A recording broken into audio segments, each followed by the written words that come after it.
Yes, sorry for the delay. We are now live on YouTube. And good evening, everyone. On behalf of Team Calcutta Comparatives 1919, I extend my warm welcome to Professor Ruth Vanita and all the participants for joining us here today. For your kind information, Calcutta Comparatives 1919 is a research collective which is organized by some of the scholars from humanities and social sciences. And we are currently organizing online lectures for like last 1 year, and we're near about almost organized till now 100 lectures in our platform.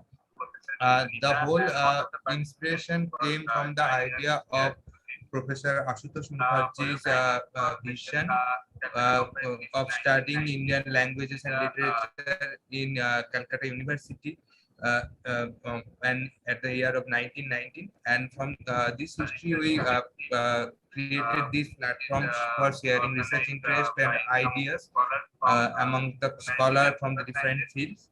Uh, Sorry, I think my voice is echoing. Yes.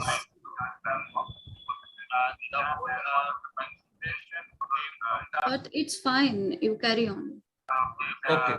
Uh, anyway, I won't take much time and hand over this virtual stage to our member Purvasha to formally introduce Professor Ruth Vanita, and she will be speaking on her newly published novel Memory of Life. And I would now like to request Purvasha for introduce the Professor Ruth Vanita among the participants. Thank you. Thank you, Pratim. Dr. Ruth Vanita is currently working at the University of Montana as a professor of English and co-director, South and Southeast Asian Studies. She did her BA and MA and later became lecturer in English, Miranda House, and reader, Department of English, Delhi University between 1976 to 1997. She finished her PhD on the writings of Virginia Woolf. Her research for the book later became the basis for the book Sappho and the Virgin Mary, Same-Sex Love and the English Literary Imagination. While living in Delhi in 1978, Professor Vanita founded Manushi, a journal about women and society, a journal that combined academic research and grassroots activism. She served as the journal's co-editor from 1979 to 1990. She also was a reader at Miranda House and in the English department of the University of Delhi, author of several books and many literary translations. She has also published many academic articles on Shakespeare, Virginia Woolf, and Indian literature in journals such as Shakespeare Survey, Studies in English Literature, 1500 to 1900, Comparative Drama, Postcolonial Studies, GLQ, and Journal of Feminist Studies in Religion. Some of her major publications are In Search of Answers, Indian Women's Voices from Manushi, which is co-edited with Madhu Kishwar and published in 1991. A Play of Light, Selected Poems, published from Penguin India in 1994. Sappho and the Virgin Mary, Same-Sex Love and the English Literary Imagination, Columbia University Press, 1996. Same-Sex Love in India, Readings from Literature and History. Queering India, Same-Sex Love and Eroticism in Indian Culture and Society, Routledge in 2002. Love's Right, Same-Sex Marriage in India and the West in 2005. Gandhi's Tiger and Cheetah Smile, Essays on Gender, Sexuality and Culture from Yoda Press, New Delhi. In today's session, she will be speaking on her new book, Memory of Light, which is published from Penguin in 2020, and on its Hindi translation, Pariyo Ke Beech, published in 2021. So, ma'am, over to you.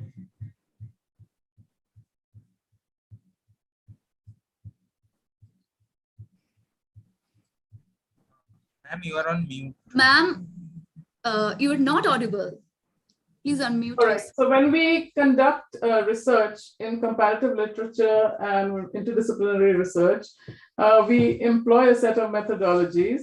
However, when you're writing or translating fiction and working with different languages, literatures, and cultures, the process is somewhat different. So I'm going to talk. All right. I'm not sure I'm able to share the screen here. Okay. Yeah, that worked.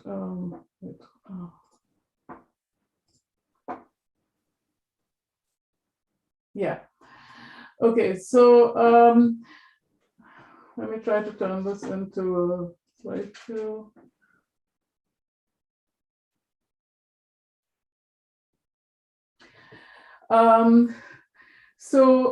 In 2020, my novel Memory of Light was published by Penguin. It is set in late 18th and early 19th century Lucknow and Delhi. It also mentions events and anecdotes in Kashi, Banaras, and in Kolkata. In 2020, I then transcreated it in Hindi, and it was published by Rajkamal Prakashan in July 2021 under the title Pariyon Ke Beech. So in this enterprise, both in English and the Hindi version, I was working with with Urdu, with Awadhi, with modern Hindi, and with English. For those who haven't read it, I'm just going to briefly sum up the novel.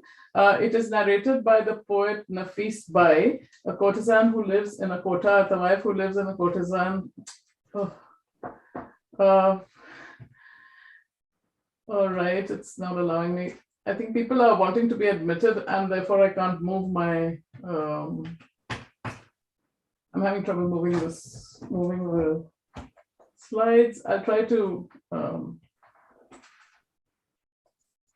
going to try and redo this. One moment. The screen has frozen. I'm not sure if you can hear me or not, and I'll keep working on it. But anyway.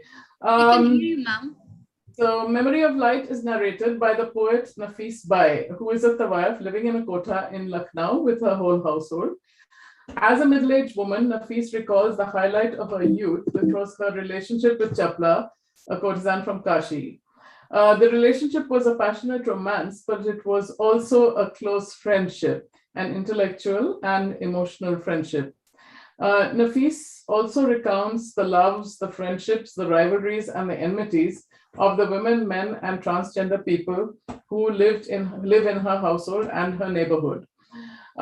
These include locals, people from other cities, foreigners, Muslims, Hindus, and Christians.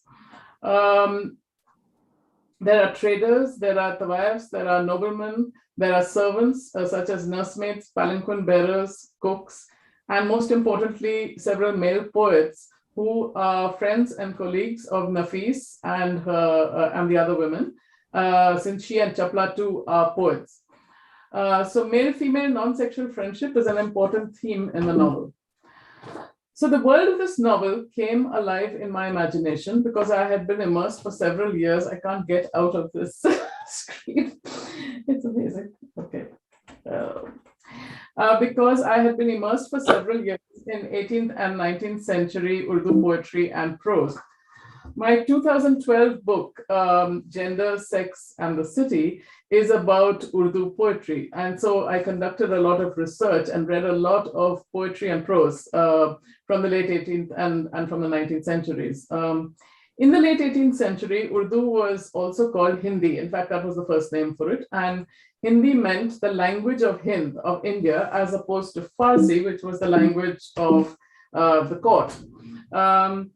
So in the book, I explore Urdu poetry, a kind of Urdu poetry that is not melancholic and mystical, but is humorous, playful, and urbane.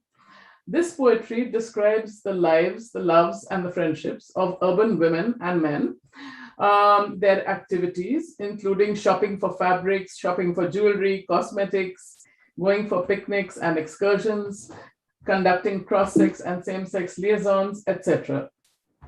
This poetry clearly describes love between women, and marriages between women also appear in prose of the time. The main characters in Memory of Light are invented, although a courtesan called Chapla does appear in the poetry of Insha Allah Khan Insha. And I borrowed Insha's description of Chapla's clothing when she danced at the 50th birthday celebrations of King George. In the novel, I also introduced several real-life poets as supporting characters, as it were. So, Insha Allah Khan Insha, Saadat Yar Khan Rangeen, Maulvi Mukarram, Muhammad Baksh Jurrat, another poet. I introduced them, and these men visit the Kota. They are friendly with the women there, and here is Inshallah Khan Insha. And I drew anecdotes from the prose and verse writings of these men, like Insha. Jurrat, for example, poet Jurrat, he wrote a long poem about the love affair between his friend, the poet Hazrat, and a tawaif called Bakshi. So I brought this affair also into Memory of Light, and Bakshi is a neighbor of the narrator Nafis. And yeah, so that I was writing the novel in English. Therefore, the rhythms and the legacy of English fiction is evident in it, especially the influence of English novelists whom I love. You mentioned my work on Virginia Woolf. And I hadn't thought of this, but after I finished the novel, I noticed that what is now called the Bechdel effect. That is, Alison Bechdel asked in a novel or in a film, do you ever have a scene where there are only women talking and there are no men present? This is ascribed to her, but as she herself acknowledged, this idea is not her invention. It comes from Virginia Woolf, who mentions it in A Room of One's Own. How many texts, novels, plays, etc., do only show conversations between men or between men and women. They don't show conversations, important conversations, or just between women. So in my novel, of course, most of the conversations and relationships are between women, different kinds of relationships. And there are conversations between women and men, but I don't think there's any just between men. And I didn't plan this just happened. But since the women were not English speakers, so while writing the novel, I was conducting a subterranean translation in my head. And because their dialogue would have been in Urdu or Hindi, and I was writing it in English. So I was to some extent thinking in Hindi or Urdu when I was inventing this dialogue. And then I was also conducting explicit translation, because in the novel, there are some poems from Urdu to which the women sing and to which they dance, and some of which are recited by the poets. I was also transcreating anecdotes that the poets recounted in their memoirs, in their writings, and I was turning those anecdotes, like a poet narrates the anecdote to the people in the other friends in the novel. So I was blending language from the writings of the time with my own writing, and of course rewriting it in English, etc. I picked up characters. So in the poetry, there are characters who are mentioned in passing. For example, a longish poem that Insha wrote about describing the Jubilee celebrations in Lucknow. He mentioned a tawaif called Chapla. He doesn't give any details about her, just a tawaif called Chapla Bai, who stands up and dances. And then he talks about her intelligence. He describes every detail of her clothing. And so of the two protagonists, one of them is called Chapla, and I developed her into a full-fledged character. But when that Jubilee takes place, I drew on Insha's description of her clothing, her jewelry. She's described as wearing a ring watch, a watch that is a ring worn on the finger. Insha mentions that, and I made that into a gift that Nafis gives her, and so on. So I played with and drew on the writings of the time. So when I turned Chapla into a full-fledged character, I invented a mother for her and a younger brother for her and a home for her and so on. I also translated Insha's ghazal, where he talks about the relationship between, and now it's a playful ghazal where he talks about a relationship between Chandni and Chapla, but Chandni means moonlight and Chapla means lightning. But he turns them into female figures. Now, it's not quite clear in the poem if he is referring to actual moonlight and lightning in the sky and how they play with each other. He talks about them establishing a relationship of Behnapa, sisterhood, and exchanging urnis, the moonlight and lightning playing in the sky. But of course, these Chandni and Chapla are also women's names. And so he could be writing to two women in a complementary way, or to be sort of playing with these two ideas. So I had him recite the ghazal in the book. And so in a way that he is referring to or complementing my two characters, and I also had him give the pet name Chandni to Nafis. She's a poet and she loves the moon, and there are a lot of moonlit scenes in the novel.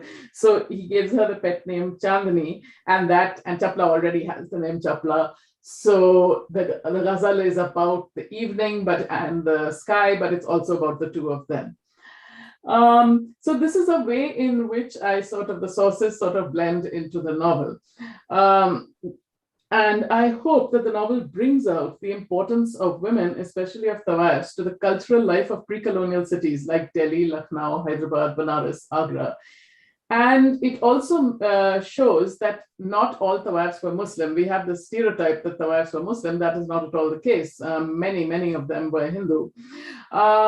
So just as the British, through their laws and their education system from 1858 onwards, denigrated and destroyed the openness of same-sex relations and many other institutions, they destroyed the institution of courtesans gradually. It didn't happen overnight, but over the next 100 years. And in this enterprise of destroying the institution of courtesans, of course, Indians played also a very important role as educationists, as social reformers, as nationalists. Indian leaders, educated Indian men, and some women saw courtesans as being basically prostitutes and therefore tried to reform them out of existence. In fact, courtesans were not sex workers. They were highly educated and accomplished women who lived in matrilineal households. They were among the very few women who owned immovable property in their own names. For this book, Gender, Sex and the City, I studied the records and I found that hundreds of women were employed at the Awadh court in various capacities, and dancers employed there earned as much in 1 month as the monthly budget of the state hospital. So courtesans were not sex workers, which means they didn't just have sex for cash. They had long-term relationships with men, one at a time, what we would call serial monogamy. And several of them also became the junior wives of kings, noblemen, and businessmen. So, of course, the kings at the time were marrying scores of women. And I looked at these records, and it's very clear that some of the later wives are, in fact, the wives. In my book, Dancing with the Nation, I explored the way that courtesans shaped Indian cinema's ideas of single women, single mothers, working women. And I examined courtesan characters in 235 films and showed how the cinema shows them from the 50s, 40s, 50s, 60s, shows them as the first working women, the first single women, the first single mothers. But gradually, by the 80s and the 90s, cinema is gradually equating courtesans with sex workers, as happened to many women in real life as well. So in Memory of Light, Nafis and her friend Sharad, who is what we would now call a gay man, they both helped the poet Insha to write his book about the Urdu language. This is the book. It's called Darya-e-Latafat, which means Darya is either sea or ocean. You can either ocean or river. You can translate it either way. And Latafat is pleasure or delight. So the sea of delight. It is the first Urdu grammar book. And Insha, this is why Insha is an important writer. He wrote the first short story in Hindi, not using any Persian or Arabic word. He wrote many kinds of poetry in more than one language. Most of the poets at the time were multilingual, and they wrote in more than one language. He knew about 11 languages, like Purbi, Awadhi, Punjabi, Urdu, etc. So this is the first Urdu grammar book, but it is written in Persian, in Farsi, in a delightfully playful style. It's not like a modern grammar book. It is authored by Insha, but he did utilize the services of his friends. For example, the poet Rangin, of whom we don't have a picture, Saadat Yar Khan Rangin, was Insha's very close friend. Rangin contributed several words from women's vocabulary, and in the book, Insha credits him for these words. Insha also includes in the book many names for feminine men and for differently gendered men. Both Insha and Rangin state that language is shaped by women. And they also state that this is not any one kind of women. This includes conventional women, what were called Sharif, respectable women, and courtesans or tawaif. So normally tawaif and Sharif are seen as opposed to each other, as totally separate. But Insha and Rangin point out that most of life, a woman's life, is the same. Whether she's tawaif or Sharif, she's still going shopping, she's still eating and cooking, and she has neighbors and friends and servants. And they also point out that language is shaped by women because everyone learns language from their mothers and from their nursemaids. So Insha explicitly states that he is not interested just in the language of tawaifs or just Sharif, but both. In the poetry too, by these poets, the lines are blurred. Most of the time, it's hard to identify who the woman speaker is, whether she's a tawaif or whether she's a Sharif. Sometimes you can identify, but not all of the time. So Insha discusses his philosophy of language, and for this he conducted what we would now call ethnographic research. He went into the city, he spoke to vendors, to laborers, to migrants who had come from other regions to work in Lucknow, and he recorded all the words that they used. He includes words as Urdu words, which are from many languages like Punjabi, Marwari, Arabic, Persian, Sanskrit, Purabhi, Awadhi. All the words that are used in the cities, he includes them. He also uses English words in his poetry like bottle, and lady, and powder. So in Memory of Light, I have a scene where he and Rangin discuss this matter with Nafis and Sharad, and Nafis and Sharad help him to collect these words and to catalog them, and they discuss which words should be included and which words do you exclude any words or not.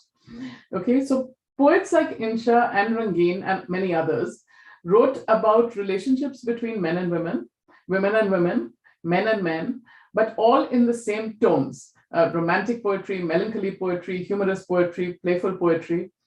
Courtesans or tawaifs were the female intellectuals of the time. Tawaif is the North Indian word. I use the word courtesan in the book because cinema also shows courtesans from ancient India and from other parts of the country.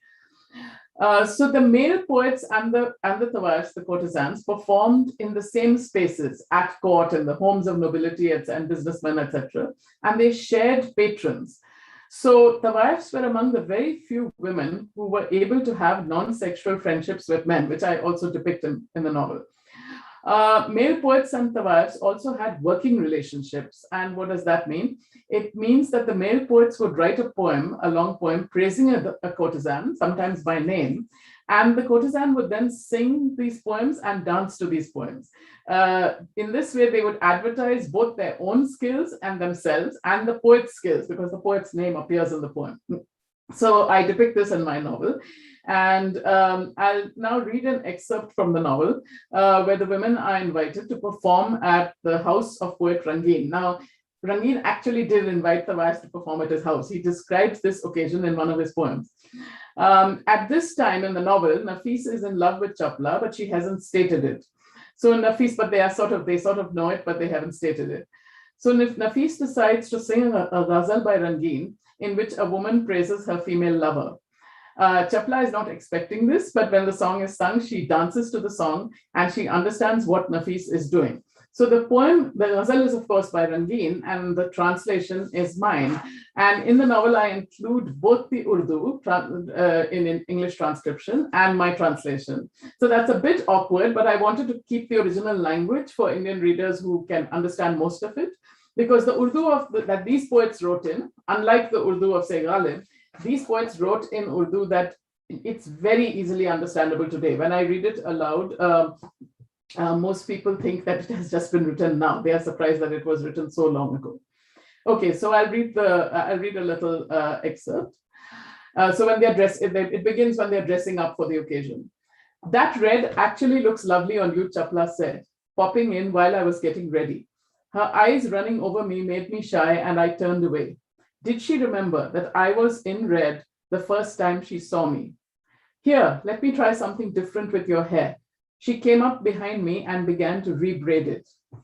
Any number of girls had braided my hair and I theirs, but never had I felt their touch burn through me and reach ears, lips, eyelids, fingertips. So then I'm leaving out some and continuing. When they reached Rangin's house, while Mir Rangin was supervising the refreshments, Chand and I began to sing and a few others danced. For a while, Chapla sat still. Then she stood up and glided over the floor. Everyone broke out in exclamations of delight. Almost surprising myself by my boldness, I slipped into Mir Rangin's ghazal. Startled, he looked up. Chand, surprised, fell silent, and Mir Insha, smiling mischievously, swayed and nodded. He's smiling mischievously because he knows Chapla's feelings. He has guessed Nafisa's feelings. Chapla looked taken aback and her skin warmed slightly, the way water does when you pour wine into it. But she kept up with me. है ज़नाखी मेरी वो लाल परी, वो जिसे देखकर निढाल परी, वो चढ़ी गात, वो वाह जी तख्ती, वो परीज़ाद छब जमाल परी. दोनों अबरू धुआं अजब गर्दन, सारी नक्शिक दुरुस्त चाल परी.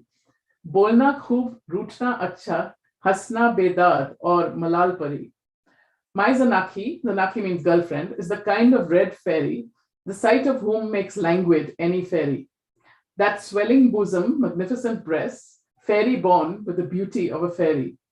A comb pulled back, loosely coiled tresses, locks like a female cobra, a black-haired fairy. She speaks well and gets annoyed well, her laugh incomparable, her melancholy a fairy's. She glanced at me, realizing what I'd done. I paused, catching my breath, hoping she wasn't annoyed. Her eyes smiled, amused, flattered, question mark, and I continued.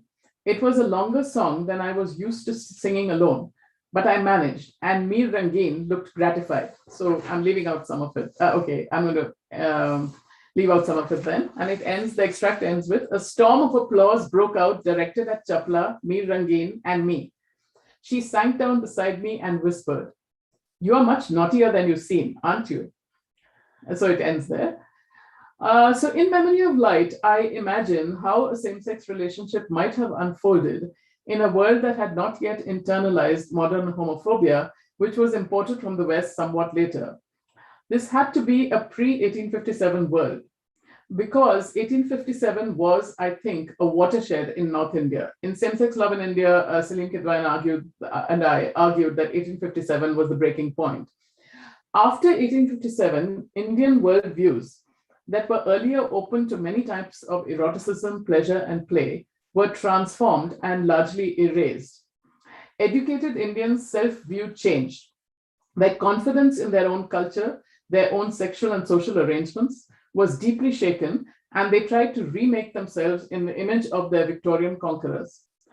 I think that to understand a society, one has to look at, usually we look at what divides the society, who is on the right, who is on the left, Gandhi, who is a communist, what are the Arya Samaj people doing, what is Hindu Mahasabha doing, and we think that they are all, this shows the divisions, and it does. But I think equally important is to look at the unspoken assumptions that unite the society. That tells you a lot.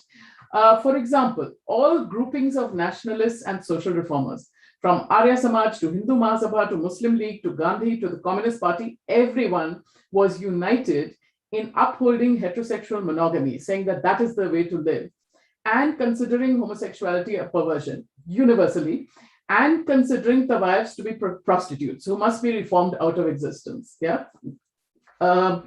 Much of it, and this is not just about sexual arrangements, it's also about, as I've argued elsewhere, it's also about things like dress and cosmetics for men especially. And now this was not universal. Gandhi, of course, and the Congress Party dressed in a certain way. But for educated, this is about the general public, educated English-speaking men, and gradually most urban men they stopped wearing jewelry, cosmetics, and bright colors, and they went over to wearing pants and shirts, very often ill-fitting pants and shirts, and in dull colors. And I'm not going to go into that, the implications of that now. So much of the literature that I translated for these, both for Gender, Sex and the City and for the novel, was actually, it was first-time translations. And when I was translating this poetry, the poetry was unpublished, or whatever little was published, the erotic passages had been left out. They had, wherever I came to an erotic passage, it was ... and sometimes they would say the manuscript is eaten by moths, or they wouldn't give any explanation. And when I went to the libraries and had copied out the poetry from the manuscripts by hand, the manuscripts were locked away in the libraries. I could only view them from about 11 to 4 o'clock, say in the Rampur library. Many manuscripts have been destroyed completely, but I found that they were not moth-eaten. Those passages were very much there. Now, here's an example of how manuscripts got destroyed. This is by a poet called Ahmad Ali Nisbat, court poet of Nawab Ghaziuddin Haidar, who reigned from 1814 to 27. Now, when I started researching the poetry and translating, there were only a few lines available by this poet in a few anthologies. It was just not available. And then by chance, this was found in a secondhand bookstore in Pakistan by Musharraf Ali Faruqi. And he very kindly, this is the only manuscript left. It was in a secondhand bookstore. It could easily have been destroyed. He found it, he realized what it was, and he very kindly scanned and shared it with me. So I was able to include Nisbat's poems in both these books. The point is that is how much poetry got destroyed, especially poetry by women got destroyed, but even a lot of poetry by men also got destroyed. Partly because Urdu critics by this time, and this is true of other languages too, they decided that this was immoral and obscene poetry.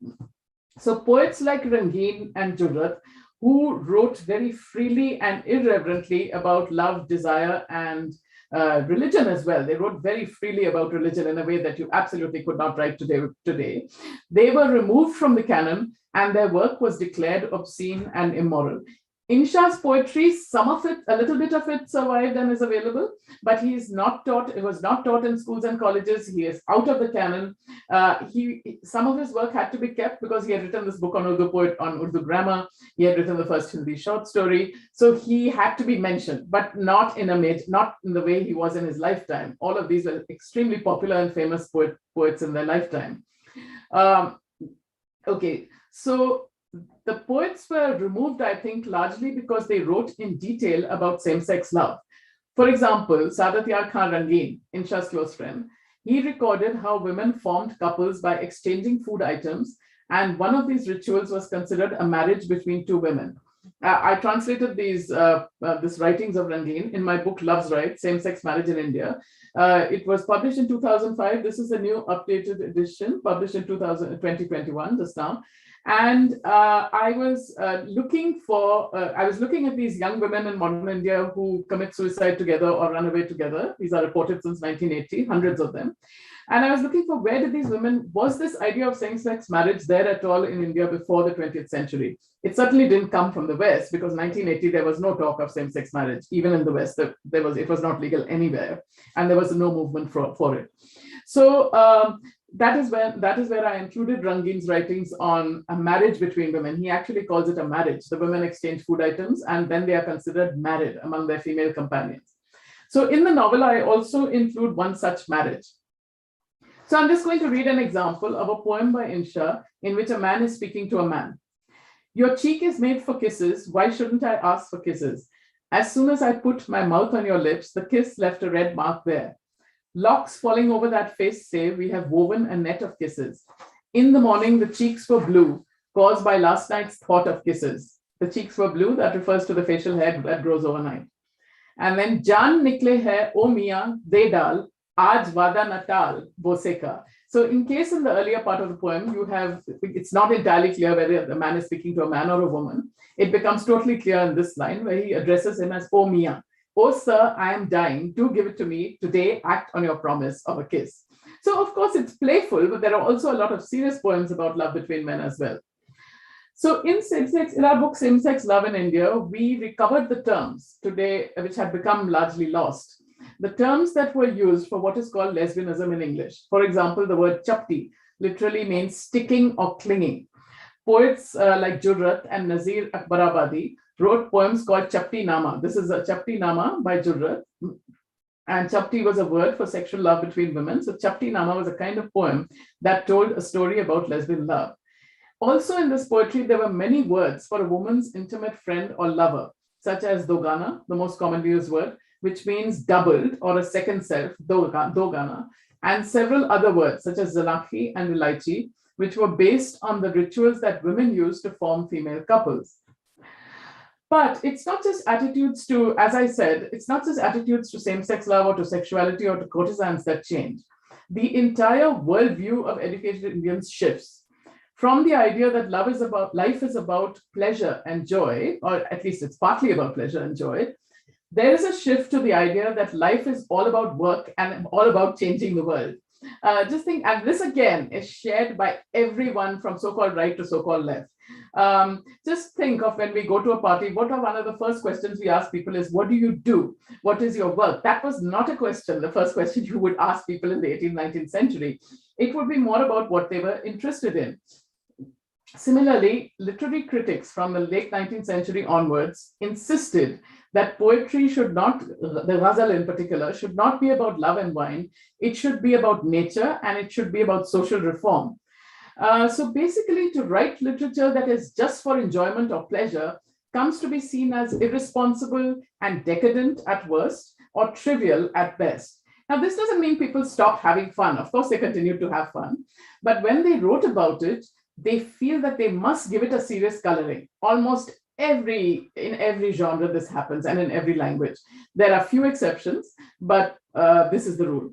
This is sort of a new Victorian importance of being earnest. So what happens is that the ghazals that are all about pain and longing become famous, but ghazals that are about fun, they totally disappear, almost totally disappear.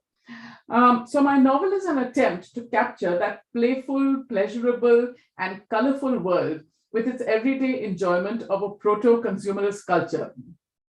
Shopping, picnics, parties, fabrics, jewelry, cosmetics, dressing up, all of this stuff. Also, it's about the poetry that celebrates sex instead of being ashamed of it, and sex that can also be just having fling for fun, not just a serious do or die romance, which is what great literature is supposed to be about. So here I'm quoting a sher by Insha, who is my favorite poet, as you may have guessed by now from this group. हंसे बोले रहे मशगूल अपने जिस तरह चाहा, हंसे बोले रहे मशगूल अपने जिस तरह चाहा, इधर लपटे उधर सोए यहाँ चिमटे वहां लिपटे, इधर लपटे उधर सोए यहाँ चिमटे वहां लिपटे. So I'm translating in English. Laughing, talking, busily engaged in whatever way I desired, embraced here, slept there, clung here, had relations there. Okay, so translating the novel into Hindi threw up a number of challenges. On the one hand, some of the dialogue flowed, I just found that it flowed much more smoothly without the need to explain concepts, items, and idioms. For example, a word like uptam, which was the word at the time for the homemade cosmetics which are used, which are spread on the face like a moisturizer. Different types there were, or jogan. Now these words in English, it was hard to translate. Sometimes I left the word jogan, I didn't try to translate. And most importantly, take the title. The title in English originally was Among Fairies. Now, pari was the word that people used at the time for any beautiful person, but especially for a tawaf, but it could be for anyone. When I proposed this title, the publishers said that fairies in English suggests a children's literature. And I think they were right. Fairies just has a different connotation that pari in Urdu, and even to some extent in Hindi, has a much more powerful connotation. So in Hindi, I could keep the title Pariyon Ke Beech. The poetry that I quoted, of course, could remain in the original. And when you translate poetry, poetry is what gets lost, right? So, of course, I didn't lose anything in translation because I could keep the original poem. And I was happy about this. I'll give you an example of a dialogue flowing more smoothly in Hindi when there are some double meanings. This incident, little bits of the incident I took from poems by Insha, and I turned it into an incident in the novel. So here Chapla is trying on a blouse that Nafis has designed, and they're going to wear this to a wedding. And they would reenact a little play at this wedding, which women used to do at the time. Now, the two women the Chapla and Nafis, have not yet got together. So it's a kind of flirtatious interchange. So I'm reading it in English first, and I wrote it in English first. While Chapla tried it on, Mughalani is the woman tailor. Now, this is another concept which doesn't translate well. Mughalani means a female Mughal, but that's not what it's referring to. It's a polite term for a seamstress, a needlewoman, who lives in the household and sews, stitches clothes and alters clothes for all the women in the household or the people in the household. So you don't go and meet her in the market as you do with the tailor now. She lives in the household. So I couldn't do anything with this in English. So I kept it as Mughalani. And I kind of tried to explain who she is by just bringing it up that she's living there. While Chapla tried it on, Mughalani complained at length about Shireen, and I sat up to try and pacify her with Pan. Azizan, playing ball on the balcony with Kishan, peeked in and threw the ball through the curtains to Chapla just as she was tying her bodice strings. It flew in on a slanting ray of sunlight, and she caught it with one hand, laughing, and adjusting her bodice with the other. "How does it feel?" I asked. "Pricks me," she said, eyes dancing. "It's too heavy with all this embroidery. Can't I have something simpler?" I tossed her one of my own bodices made of shabnam, called that because it's diaphanous as dew, sparingly embroidered with stars. "Try this then."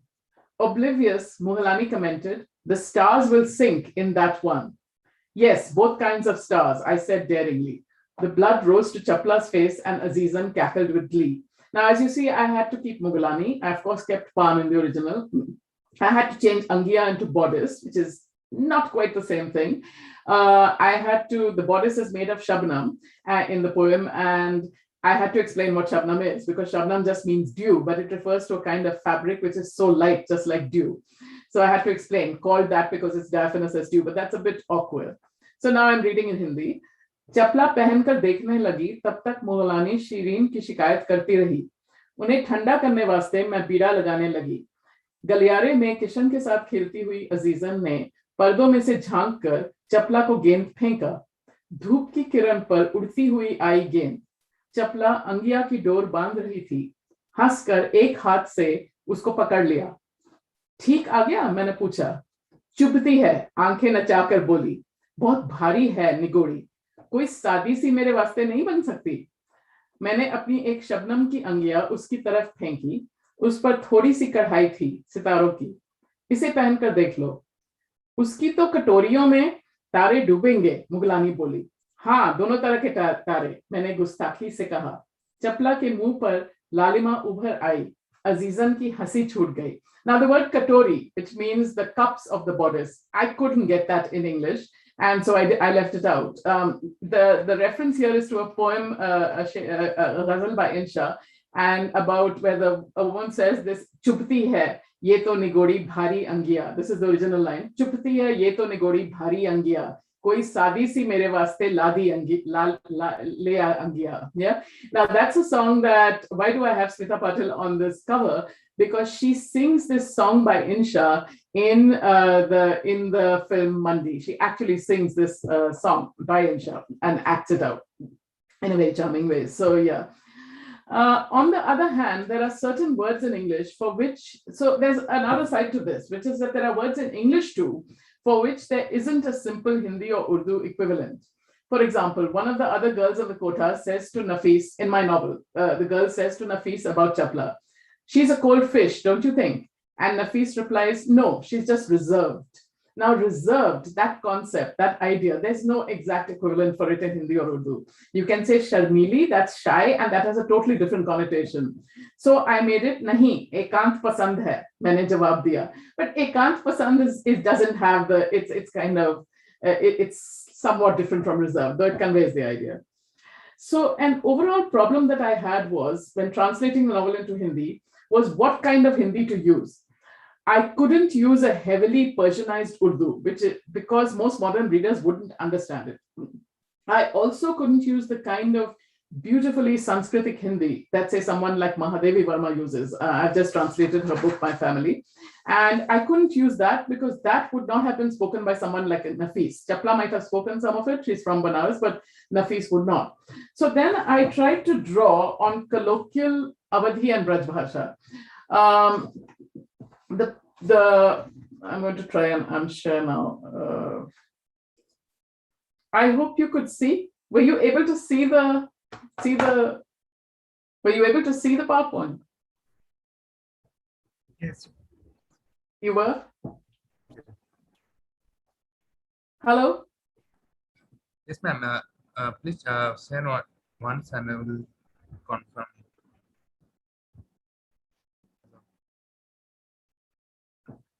Were you able to see the PowerPoint? Anyone? No, ma'am. So you didn't say so. And that's what I was doing. I was showing you the PowerPoint throughout.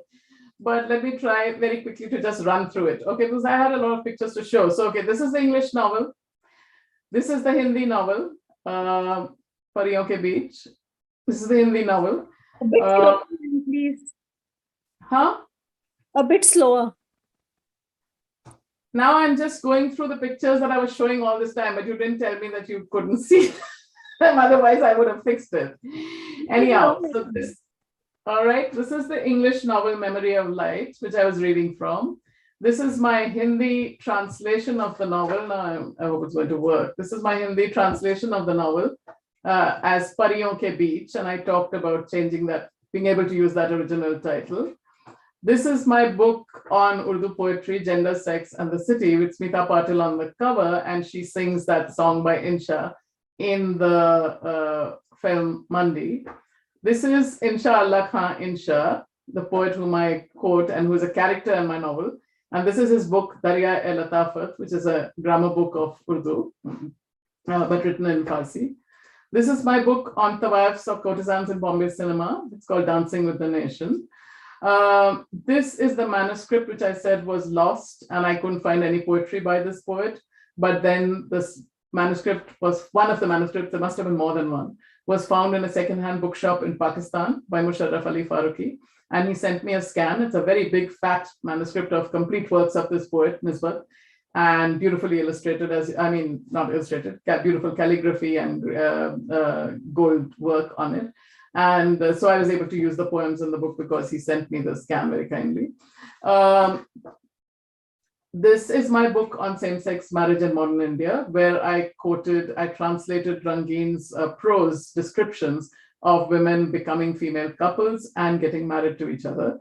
This is the book Same-Sex Love in India, where Salim Kidwai and I had argued that about the big change that occurred in Indian worldviews after 1857, the defeat of the Great Revolt of 1857, and then educated Indians, both Hindu and Muslim and others, Parsi, etc., tried to remake themselves in the image of the Victorian conquerors, because they thought that is the only way they can fight back. And they have to change their culture. This is an example of a Chapti Nama, a kind of poem written by several poets at this time. Chapti was the word used for sexual love between women, and Chapti Nama was their coinage for a kind of poem that tells a story about what we would now call lesbian love. This is the Chapti Nama by Sheikh Qalandar Bakhsh Jurrat, which we have translated in same-sex. We translated it in this book in Same-Sex Love in India. It's very funny, very playful. And anyway, he wrote 2 Chapti Namas. This is one of them. But I just wanted to show you the original Urdu. I don't think that nowadays, of course, this kind of poem would be written or taken seriously. These were very popular and famous poets. They were not minor poets, and that's important to remember.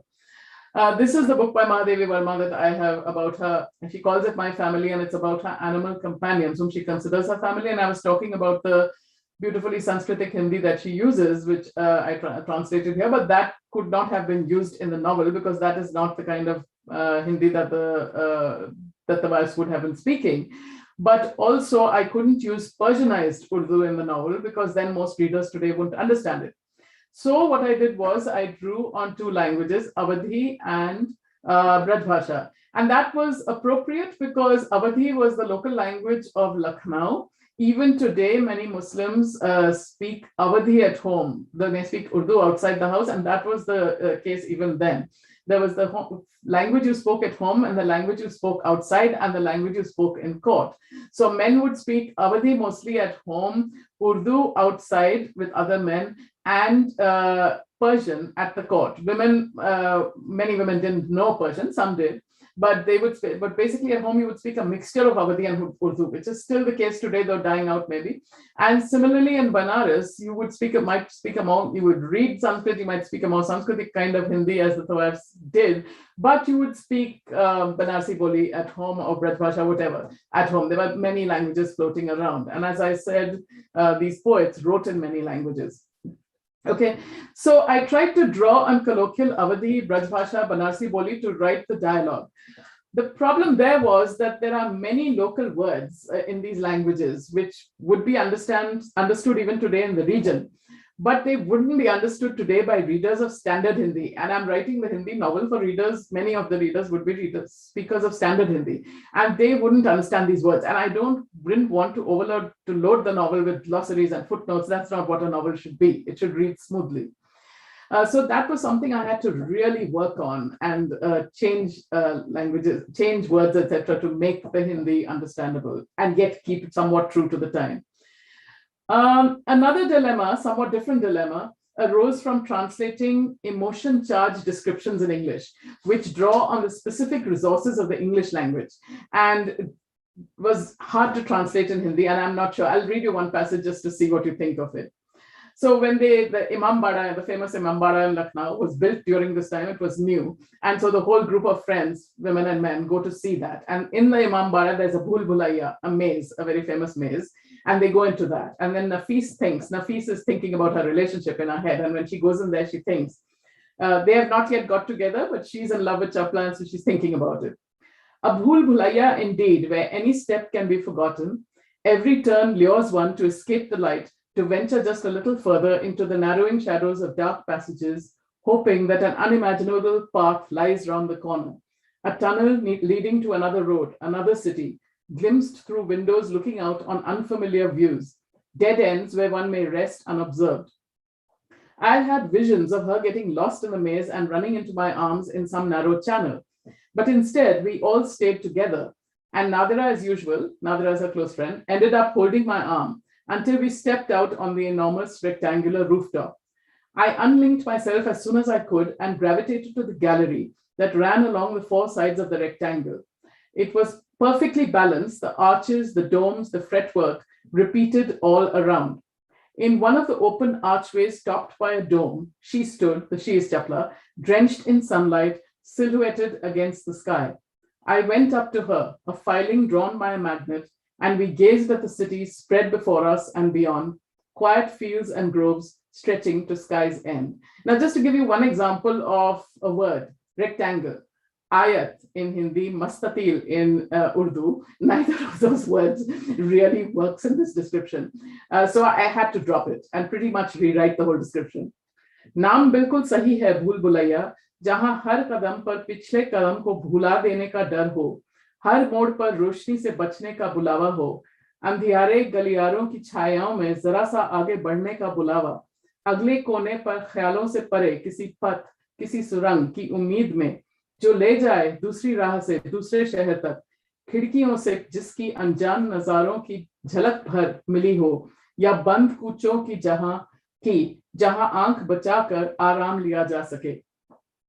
मैंने चाहा था कहीं भूल भुलैया में खोकर वो किसी गली में भागती हुई मेरी बाहों में आ जाए, लेकिन हम लोग सब साथ रहे और हुआ वही, नादिरा मेरी बाह पकड़ी रही जब तक हम बेपनाह बड़ी छत पर निकल न आए।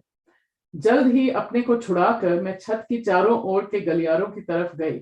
हर तरफ वही मेहराब, गुंबद, झरोखे। एक खुले मेहराब में बंधी, धूप में भिगोई, आकाश के सांचे में ढली खड़ी थी वो। चुंबक से खिंचे कील जैसे मैं उसके पास गई। दोनों सामने बिछे शहर और उसके पार फैले शांत खेत कुंज निहारती रही। So I used a word like niharti, right, which I think is understandable and which is local language. Another example is of their first kiss. So Nafis has nursed Chapla through a minor illness, and this is when they get together. As she recovered, the air cleared, the stars brightened, the first tinge of a chill appeared.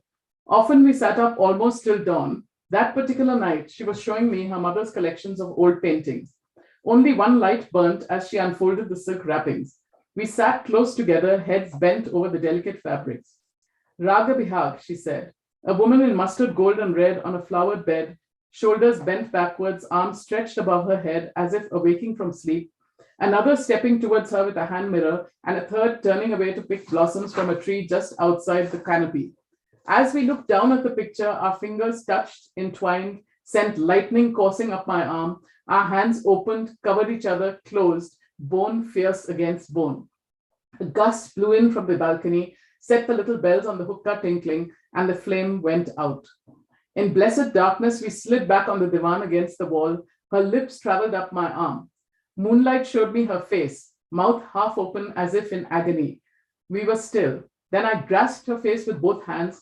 Her gasp as our mouths met and held goes through me like a shock as I write. The moon sent in its silver grayness. We talked meaninglessly around the meaning of what we were doing, then fell back into kisses. I see it sharp as a carving, moonlit shadows slanting across the room, and her face bent over mine as we stood, clasped in the familiar space that would never be the same again. So terms like entwined, bone fierce against bone, agony, shock, silver grayness. I couldn't get exact equivalents for this in Hindi. I'm just going to read a bit of it. Jaise theek hone, I think I'm running out of time, so I'll be quick. Jaise theek hone lagi, sardiyon ke pehle आसार प्रकट हुए, हवा साफ सितारे उजले होने लगे. हम अक्सर बात करते, तकरीबन भोर तक जागती रहीं. Dawn was another word for which I अपनी माँ की इकट्ठी की गई तस्वीरें दिखा रही थी. एक ही चिराग की रोशनी में रेशम की परतें खोल रही थी. वो दोनों पास पास बैठी थी दीवान पर, सर झुकाए महीन काम को देख रही थी. राग बिहाग, उसने कहा. फूलदार बिस्तर पर सुनहरे और लाल लिबास पहनी औरत अपने कंधे पीछे की ओर झुकाकर अंगड़ाई ले रही है. दूसरी हाथ में आईने लिए उसकी बढ़ रही है. तीसरी मुंह मोड़ मंडप के बाहर पेड़ पर से गुलाबी कलियां चुन रही है. तस्वीर पर आंखें टिकी थीं. उंगलियां छू गईं, गुथ गईं. मेरी बांह में बिजली दौड़ गई. हाथ खुले, एक दूसरे को ढके, बंद हुए. तेज पकड़ से हड्डी पर हड्डी रगड़ गई. गैलरी से हवा का झोंका आया. हुक्के की नन्ही घंटियां बज उठी. चिराग बुझ गया. खुशनुमा अंधेरे में दीवान पर ढलक गई. हम दीवार से सटक गई. उसके होंठ मेरे बांह पर विचरते कंधे तक पहुंचे. एक पल का अटकाव, फिर मैंने उसके मुख को दोनों हाथों में पकड़ लिया. होंठों के मिलते जकड़ते वक्त उसकी हाफी अभी ये लफ्ज लिखते हुए मुझे चटका जाती है. धुंधली चांदनी में हमने दो क्षण Maryam. I'll leave this out. So I think that the English version is somewhat better. I'm not sure. On the other hand, a word like angrai, beautiful word, cannot be translated into English. So I'm not sure whether my translations of certain phrases were like bone fierce against bone. And I had to say nagai, which is not the same thing. So when you're doing interdisciplinary, interlinguistic research, you can talk about these things in much more detail, but a novel is not about research, it's about the imagination. I was telling a love story, and old-fashioned as this sounds, I think that the experience of erotic love and desire is more alike than different across cultures and across time. That is why when we read Sappho's poems today, they speak to us directly as if written yesterday rather than 2,500 years ago. As with this Urdu poetry, when I teach Sappho in class, my students are surprised that it was written so long ago. The difference is that the ease and freedom with which Sappho writes about loving a woman was lost for those 2,500 years, pretty much. Sappho shows no awareness that this love may be considered abnormal or unnatural, because it wasn't at the time. It's eros, and it has the same bodily and mental effects as any erotic desire. It makes her tongue go dry, it lights a fire under her skin, it makes her break into a sweat. There's no protest, there's no political statement, it's just about love. Now, in the novel, I wanted to imagine what it would be like to live in a time and a place in India in which same-sex love was not viewed as essentially different from cross-sex love, although it may have faced different problems, but it wasn't viewed as essentially different. I realized when I was writing that any love at that time would have faced a set of challenges that we don't face today. So even from the 90s to today, the challenges of a long-distance relationship have changed. In the 90s in India, many of us didn't have a telephone connection. We had to go to a local shop to make an international phone call. There was no email, there was no text messaging. One had to wait 2 weeks for a letter to arrive from another country. And in those 2 weeks, many things may have changed, but the letter wouldn't record. In the 18th or the 19th centuries, the distance between two cities was more daunting than the distance between countries today. There were, of course, no photographs. Once someone was gone, you could only remember their face. You couldn't hear their voice. And we all know what memory does, what tricks memory plays, which is what my novel is partly about, memory of life. Although courtesans traveled much more than other women did, and they traveled more than even most men did, still, it would have been difficult for anyone to individually uproot yourself from your own household and move to another city far from your own local community. When people moved, the whole household moved. Individuals rarely moved permanently. Finally, to conclude, anyone who has read literature in any language knows that love and death are the two aspects of experience that cannot be fully resolved by social change.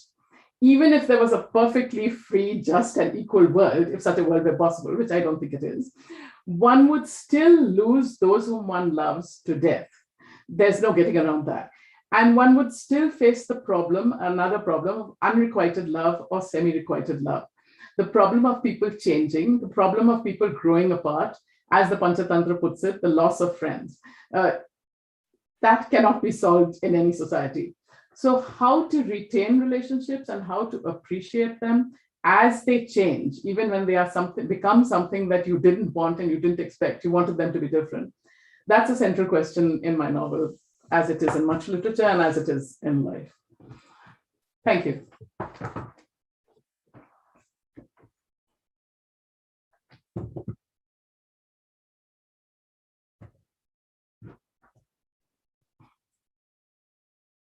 Thank you so much, ma'am, for this amazing talk. And like you said, love is love. I mean, I'm beyond politics, beyond everything. And Pratim, I think he was going to say something. Ma'am, we can move towards the Q&A session because we have some comments and questions from our audience in the chat box. Pratim, should I check the questions? I can see them on the chat box. So yeah. Okay, ma'am, sure. I think the first one is from Nabodita. She has 3 questions. Ma'am, should I read them one by one? I can read them. You can read them for everyone. I can read them. I guess everyone can also read them in the chat. Yeah.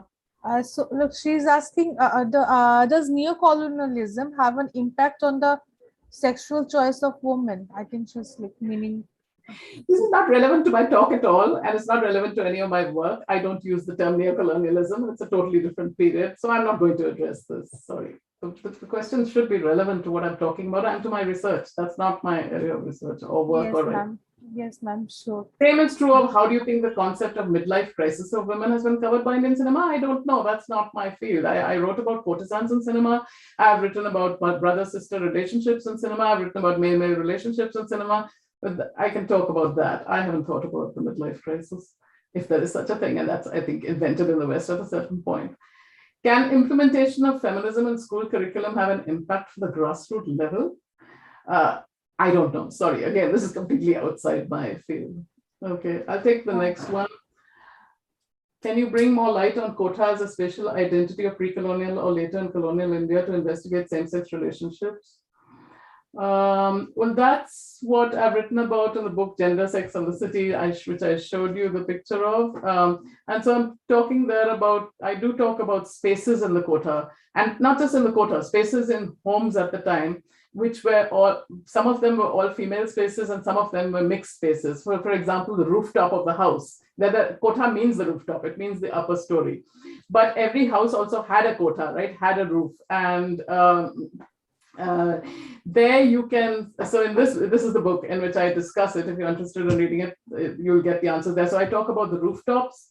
I talk about the kitchen gardens and the kitchens, the neighborhoods, the mohalla, which again is not unique to the quota, but was common between the quota and other homes where women would drop into each other's houses to borrow something, to the kitchen garden that they used. And then about the public spaces in the city, because this is very much urban poetry. It's not poetry about the rural areas.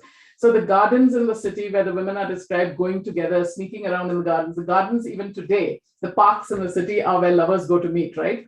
And so both female and female-male lovers could go and meet in the parks of the city. So I talk about these spaces in the city and spaces at home and spaces in the quotas. Now the question is, how can you formulate today's LGBT movements by claiming these historical facts?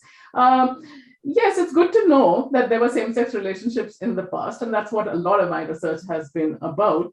But whether it may or may not work as a political tool, I don't know about that. But it certainly is empowering to know that, to combat the myth that same-sex relationships were invented in the West and imported from the West. So yeah. Thank you so much, ma'am.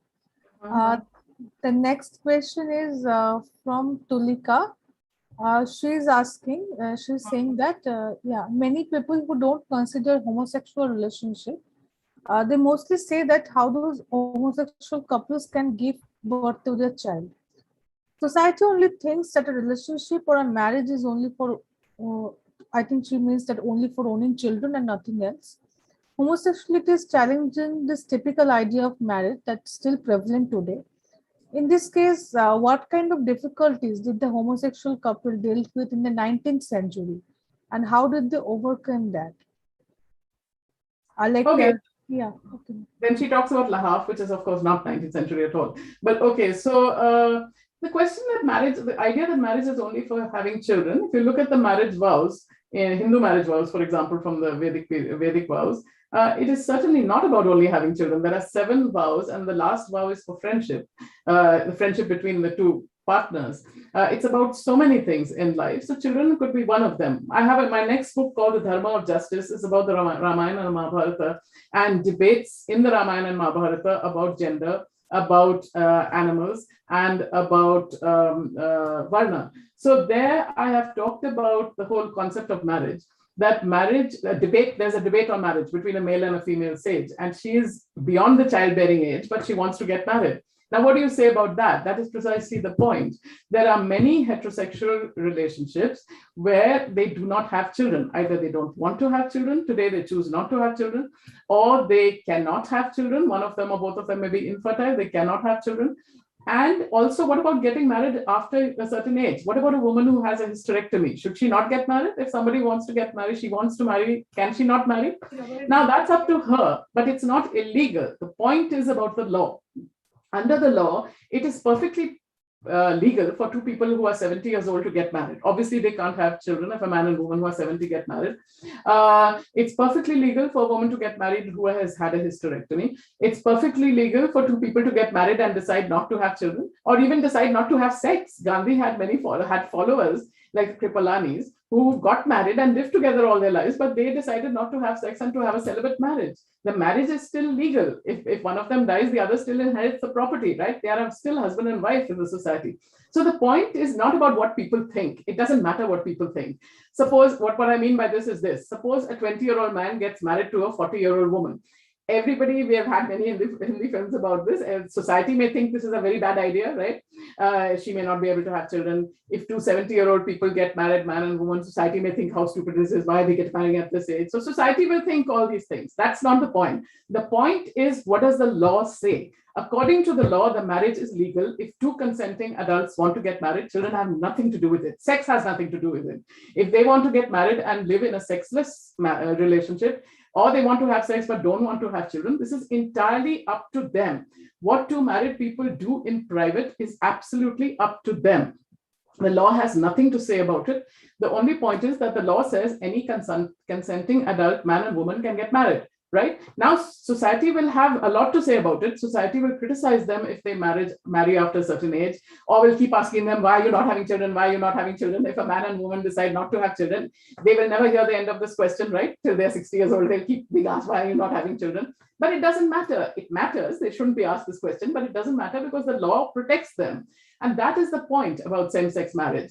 It's not about what society thinks. It's the point that 2 consenting adults want to live together, and society will gradually change, as it has in many other countries, say in South Africa, as the society realizes that 2 people are living together happily and they are not very different from the rest of people. They are also spending most of their time not having sex, but eating, cooking, earning, taking out the rubbish, cleaning, washing dishes, etc. They are all doing the same things as everybody else. Society will realize this and will stop having this fear of same-sex couples. As far as having children is concerned, of course, same-sex couples do have children. 2 women can have a child by artificial insemination. 2 men can have a child and do have a children. There is a couple in India who has had, and more than one couple who has had children by surrogacy. They can, most important, they can adopt. There are so many children in India and everywhere who do not have parents. And nobody wants to adopt them because they may be above a certain age, they may be disabled, they may be having looks which people don't like. But same-sex couples can adopt children if they are allowed to adopt, which they do in many other countries. So that is the point. In the 19th century, your question was about the 19th century. In the 19th century, same-sex relationships there are 2 spaces. So when tawayafs are having a same-sex, female women are having a same-sex relationship, it can be 2 spaces. One is the conventionally married women. So there are descriptions of that also, not just in Rekhti, that is even earlier in Sanskrit and Bengali, etc., which I have written about. Now, these 2 women are having a relationship privately among themselves. Nobody expects them to have a child, and people are fine with them not having a child. There's a wonderful 14th century story in some versions of the Krithvas Ramayana, where 2 women have a relationship and miraculously one of them gets pregnant because the gods bless her, right? So, but apart from that, in real life, women would not have children, and nobody would expect them to have children. If 2 widows are having a relationship, they can have it. Havelock Ellis reported that in India, in Lucknow, I think it was, I'm not sure the city, 2 widows were having a relationship, living together. Nobody expects them to have children. But what is expected is that everybody should get married. So 2 women would have to get married to men. After that, they could continue their relationship. This happens even today, right? With men could have expected to get married and have children to a woman and then continue having their relationships with men outside that, which continues even today. At the time, it was a little more public. Men could have relationships with other men, could have relationships with the wife, even though they were married to a woman and had children. So you could do that. Today, you can't. Today, if you do it, you have to do it secretly, right? But that's the difference from the 19th century. As far as the wives are concerned, they are not living with men. They are living in a courtesan household. If they have a male lover, he visits them and he goes back to his wife and children or whatever he's doing, right? So they can have their relationships with each other. It's basically their household in which women are much more dominant. So that is why it's a very perfect space a much better space for women to have relationships with each other, which did happen and which are described in the literature, right? So there are certain spaces like the kotha, like the prison, where same-sex relationships can happen more easily. In conventional households, it used to happen more openly in the 19th century and less openly today. So in fact, it's the opposite of what you might expect. If I early on when I was in Manushi, some men visited us and they said to us that when a man would prefer his wife, all men may not agree with this, but this is what this particular man said. A man would prefer his wife to have a relationship quietly with another woman than with another man. Obvious reasons that if she has a relationship with another man, she could get pregnant and she would be defamed. If she has a relationship with another woman, she can't get pregnant. It is just play that they are having between each other. So same-sex relations are often used to be viewed as just play and musty, as long as you are not trying to say, I want to marry this person. Now, the problem comes when you say, I don't want to marry a person of the opposite sex. I'm declaring that I want to marry this person of the same sex. And that is when these young female couples got into all this trouble, when they say that, and then their families have a lot of problem, and then they get in. It's when they say that. If they don't say that, if they secretly carry on the relationship, it could possibly happen. That's the difference. Yeah. Thank you so much, ma'am. And ma'am, do you think only when the Britishers came, the colonizers came, did this change, or the change was like gradually from an earlier period on? I mean, if you've read Same-Sex Love in India, it is a collection of writings about same-sex love from 15 Indian languages written over more than 2,000 years. And so you have a very wide range of approaches to same-sex love. So there is a kind of a mild disapproval to an open celebration. So everything in between. So, but I will give the example of the Kama Sutra, 4th century AD, in which there's a whole chapter on male desire. And he says, well, should you do this or should you not do it? There are different opinions about it.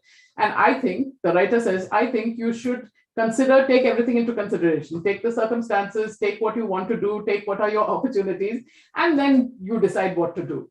And at the end of the chapter, he has my favorite line where he says, in the matters of sex, who does what, where, when, and why, who knows, right? So, right, you may seem to be very respectably married, a man and a woman. What you are really doing in private, who knows? Whether you are having sex or not having sex, what kind of sex you're having with whom, who knows really? Who knows really what is going on?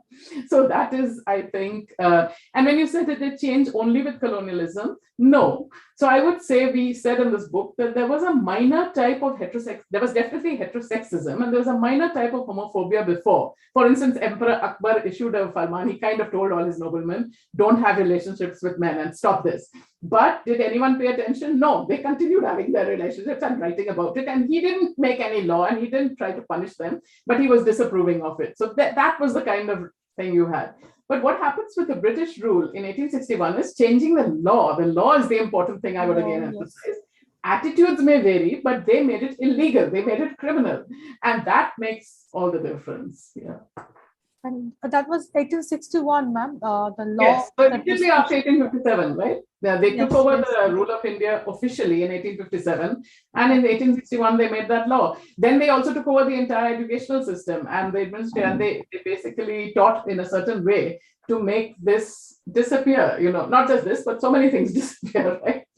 They abolished polygamy. They tried to abolish polygamy. They didn't do that, but Indian government did. Polygamy, polyandry, courtesan, same-sex love, all kinds of things were either swept under the carpet or made to appear immoral so that you become ashamed and embarrassed about them. That is the more important change, when internally you become ashamed and embarrassed about it. Yeah. And even the dancers, the Kathak dancers, the Babe dancers, all are swept under one category. Yeah, the main practitioners of Kathak dance, which is from Lucknow and Delhi and North India, were the Tawaiffs. They were the dancers. They were the Kathak dancers. Yeah. And in South India, as you said, the Devadasis were the parallel. Yeah. And you mentioned the Kama Sutra, and Pratim is saying in that context only that in 2021 we are burning it. We're talking about burning it. The right wing ideology is propagating against it, and so like. Well, that's a few lunatics. I don't think that the government is suggesting burning it. But what is interesting is that in the early 20th century, the Kama Sutra was translated into Hindi. I wrote an essay on this in my book, Gandhi's Tiger and Sita's Smile. And in this translation into Hindi, it's a correct translation, but he writes a whole introduction. The translator writes an introduction saying that this is not telling you that you should be doing all these things. It is warning you. It's a warning text warning you not to do all these things. And that's not at all the case when you read the text. But that's what he says. And in the footnotes also, he writes against homosexuality, against adulterous love, which the Kama Sutra is simply describing. But he is against all these things. And he says it's warning you not to do these things. So, yeah. But the British culture was also affected by the Greek culture. And in ancient Greece, we had Sappho, we had so many male poets writing on male desire. So it's very absurd also. European culture, not just British, European culture for centuries had a huge dilemma about this. They admire the Greeks and the Romans, but they don't admire their very open practice of same-sex desire and love. And so they always have a problem of how to explain this, how to explain it away, right? So they always have that problem. And you're right, that contradiction exists. So at least for people who are interested in same-sex love, at least they know that it was there in the past, in the ancient past, and an ancient past that you admire, the whole culture admires. But it's Christianity, of course, that makes the difference, because under King Henry VIII, they brought in that law which basically you could execute a person for, especially a man, but people for same-sex desire. And they did execute numerous people. So when they came from England to India, in their own country, they were executing people. And in India, they found this open practice of it. So naturally, they are going to get a shock. Some of them got a happy shock. They were happy to find this. And because in India, they could do things which they couldn't do openly in England. And some of them were extremely shocked and disapproving of this, just as they were disapproving of so many things, of polygamy, of polytheism, of worshipping gods who have animal aspects to them and things like that. Yeah. Yes, absolutely right, ma'am. And also Pratim is asking that, as you were saying, ma'am, in your lecture, you are mentioning about that how you have collected the verses from different sources. So his question is that, do you find these verses in printed versions, or some of this came from oral narratives, or maybe from Andar Mahal? No, I looked only at, these are major poets who were writing. So it's all written, and I found it in the manuscripts because they had written it themselves. It was their collected works. So I know we're very fond of orality these days, but orality, how do you know what is an oral narrative? Only when it is written down. Today, you can go with a tape recorder and tape record the songs. In those days, you couldn't. You were writing down. When you write it down, you are probably changing it. We don't know what changes they introduced if they wrote down something, right? But Rekhti and this Urdu poetry is a very urban form. It has an oral aspect to it, though, because Urdu poetry, as you know, was recited aloud. And it was first recited aloud, and then people wrote it down, they memorized it. And Urdu poetry and Hindi poetry too, you repeat the verse, you repeat the line several times. Why do you repeat the line several times? So that people can write it down and can memorize it. And so it is transmitted orally, yes, just like Hindi film songs. You learn the song by heart, you may change some of the words because you forgot them, and then you keep circulating it and everybody learns it. And so that is how the poetry circulated orally, yes. But I don't have access to that oral tradition of 200 years ago, right? I only have the written versions. So I compared the manuscripts, the written versions, and you have little changes between manuscripts, but not major changes. The poem is pretty much the same in the different. I looked at manuscripts in London, I looked at manuscripts in Rampur, I looked at manuscripts from Pakistan that people sent to me. So there are minor differences, but not major ones. And now some of this poetry after my work, some and other people's work, some of this poetry has come back into print, but not all of it. So, yeah. Yes, and also you have mentioned poems of Inshallah Khan, Nazir Akbar Abadi. I mean, they're not much spoken about. Everyone talks about, I mean, not much about, I have not seen much articles or like writings much on Nazir Akbar Abadi. It was an absolute. Nazir Akbar Abadi is the one poet who is more widely known, popularly known, because not for this kind of poetry, but for his general poetry, because there was a play written about him, right? There was a play. Yeah. That made him famous. By Tanvir, India is mostly known to scholars, Urdu scholars and Hindi scholars as well, because he wrote the first Hindi short story. But outside that, he's not known the way Ghalib is known or Mir is known. Now, Insha is not as great a poet as Ghalib and Mir. I'm not trying to say that, but he's a very good poet. He's a very good poet, and but unfortunately, he's not known as much as he should be because of the way this poetry was made to disappear. A lot of it, at least. Yeah. And also, like in movies, like talking about your book, Dancing with the Nation, you have mentioned movies about Pakiza, Umrao Jan. There is this Islamic, I mean, what's Islamization of like showing tawaifs or courtesans only as Islams, like, only following Islam religion. 2 points there. You mentioned Pakiza and Umrao Jan. Unfortunately, when you say tawaif in cinema, what do people think of? 4 movies at the most: Mughal-e-Azam, Pakiza, and Umrao Jan, and the unfortunate remake of Umrao Jan, which was terrible. So, but in my view, sorry. Now there are hundreds of films with tawaif major characters, and I looked at 235 of them for the book, but there are many more, in which the characters are main characters. Sangharsh is an example, Sadhana is an example, Amar Prem is an example, in all of which, And then, as you said, I did a count of how many tawaifs, and Salim Kidwai had done a count earlier, and I did a count of more films. And we both found that there were many more Hindu than Muslim tawaifs, which makes sense because in the population there are more Hindus, right? So they were both. And the Kota is a mixed space where they had Hindu and Muslim practices. They celebrated Diwali and also Muharram, and where they lived together and had children with Hindu men and Muslim men. You don't really know what the people are. You may have noticed, and there's a point I made in Hindi movies, that every other character you can make, even the servants, you can make out whether they are Hindu, Muslim, or what they are, right? By their names. But the wives, much of the time, the minor characters, you can't make out what their background is, because they have names like Pyari, Dulari, Gulab, Hira, etc., which can be anything. And that is true of real life too. These are the sorts of names they had without surnames, right?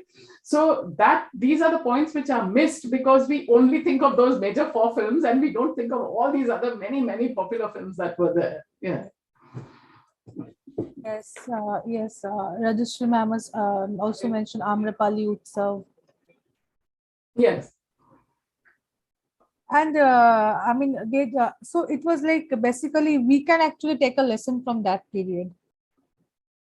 I think so. We think that we tend to have this idea that every day and every way things are getting better and better, that we know much better than what our grandparents or great grandparents knew. We are so enlightened, and so every era tends to think that. That's in fact not the case. In some ways, yes, we may have better understanding, and in many other ways, they had a better understanding. And things change all the time. So in some ways, yes, we can be said to be progressing, and in other ways not. So right. Like especially in the context of communal harmony, I mean the way they used to live, or the last pearl Nawab of Lucknow, Wajid Ali Shah used to play holy with the his Hindu prajas and all. So it was amazing culture in Lucknow. So was this the same in about the Devdasis also in the southern part of India?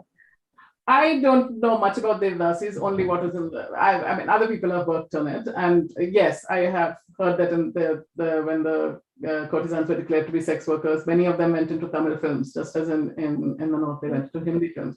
On the question of communal harmony, I do though want to say that there was this. We have a tendency to glorify the past. It wasn't all as wonderful as we make it out to be, and I can give you just a very simple example.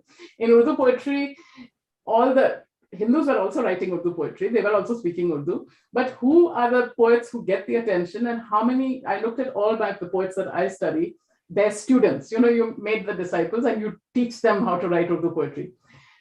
Almost with the exception of Insha, and I said Insha is my favorite poet, he had six students, and of them 3 were Hindus. So he was dealing equally. Everybody else has only Muslim disciples.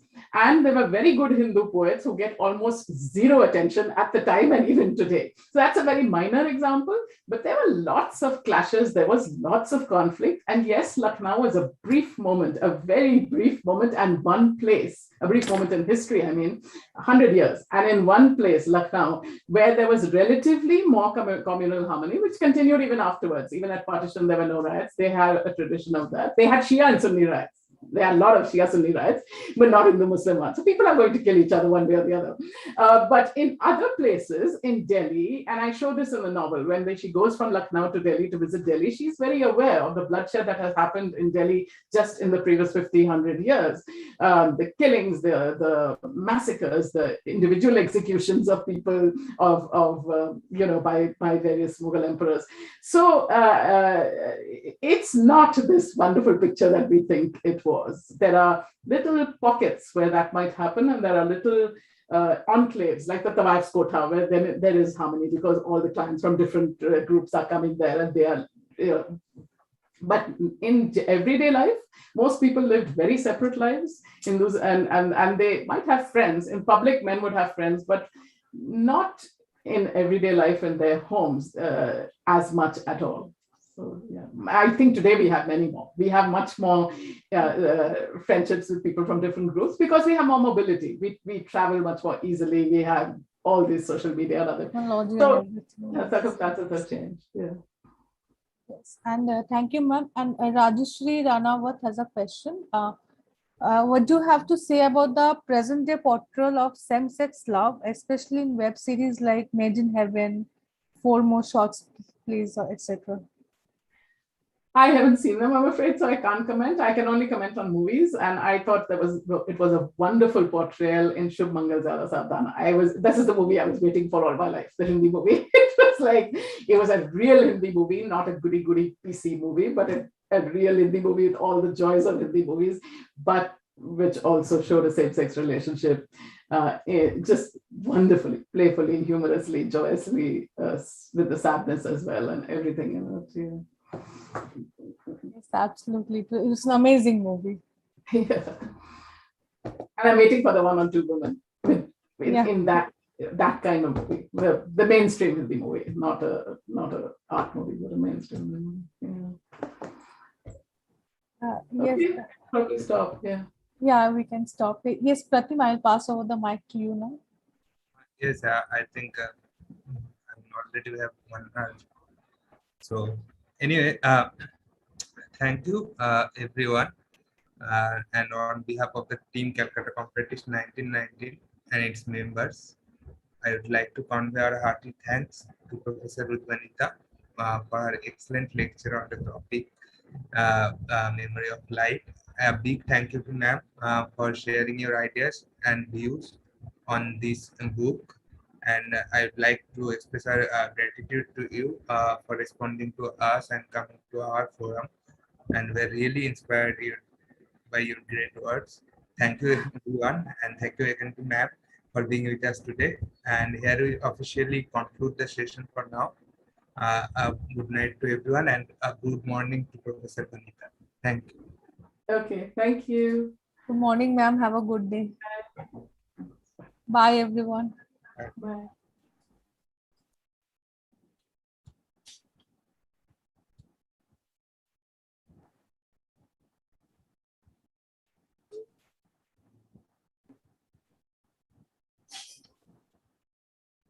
Pratim, have you stopped the live stream?